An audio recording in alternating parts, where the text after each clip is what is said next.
Well, hello everyone, and welcome to another episode of the Hymn of the Week. I'm here with Pastor Harry Heidebrecht, our pastor of seniors ministry at Bakerview Church, and my name is Kerry Dyck. I have the privilege of being the lead pastor here as well. And you'll notice that our surroundings are a little bit different. We're in a new place as far as Hymn of the Week goes in the foyer of Bakerview Church under the skylight. Nice bright place. So it's nice to be together actually in this one spot here, Harry. So that's a great time for us to enjoy. We also have something new to share with you this week in terms of our musicians. We have Ruth Thiessen, who you've seen on the Hymn of the Week before, and Karen Lenzmann, who will be providing the music this week for us and the next couple of weeks as Calvin and Heather take a little bit of time off.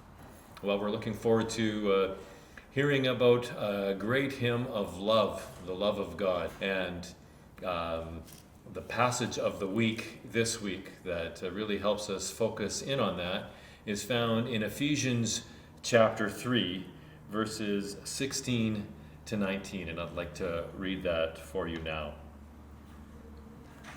I pray that out of his glorious riches he may strengthen you with power through his Spirit in your inner being, so that Christ may dwell in your hearts through faith.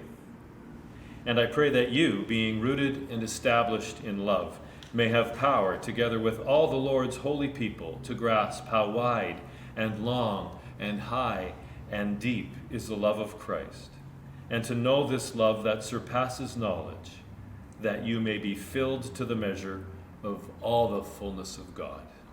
Amen. Well, Pastor Harry is going to share with us now the story of the hymn, The Love of God. The hymn of the week is The Love of God by Frederic Lehmann. Knowing I am loved by God is God's greatest gift to us. John 3:16 says, "For God so loved the world that he gave his one and only Son." Karl Barth, after writing 12 volumes of theology, was asked by a reporter to give a summation of what he had written. And he responded in a very simple way, with words we once learned in a course in Sunday school. Jesus loves me, this I know, for the Bible tells me so. Knowing that I am loved by God makes all the difference. But knowing how much I am loved by God is a lifelong pursuit. For the greatness of his love is beyond human comprehension. Our passage of the week reads, "And I pray that you, being rooted and established in love, may have power, together with all the saints, to grasp how wide and long and high and deep is the love of Christ, and to know this love that surpasses knowledge." Frederic Lehmann was born in 1868. At the age of 4, he emigrated from Germany with his parents to America. He grew up in Iowa and later studied to become a pastor at Northwestern College in Illinois. He first became a circuit pastor and then pastored a number of churches in the American Midwest. But at the age of 49, he fell upon hard times. He moved to Pasadena, California, where he found employment in a fruit packing plant, where he packed oranges and lemons into wooden crates for shipment abroad. It was at this low point in 1918 that he attended a Sunday evening service, and the topic of the message was the great love of God. It impacted him to the extent that he couldn't sleep that night. And it was on his mind the next day as he packed fruit and the words of the hymn began to take shape. He wrote them down during his breaks. And by evening, he had composed 2 verses and a refrain. When he returned home, his daughter, who was a talented pianist, together with Frederick, set the words to music. But there is one part of the song that remained a mystery. He only composed 2 verses, but there are 3.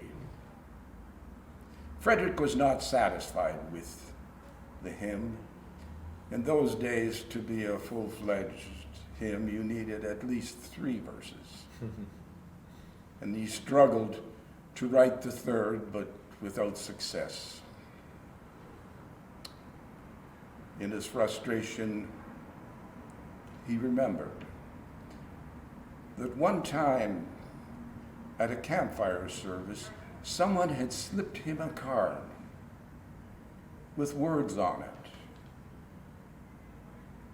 He found it between one of the pages of his Bible, and there were the words, "Could we with ink the ocean fill?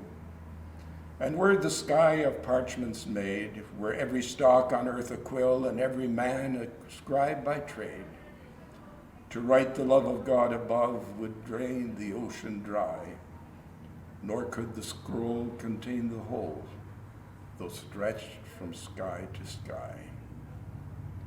It fit the rhythm and music of his hymn perfectly, and so he incorporated these words as the 3rd verse of his hymn.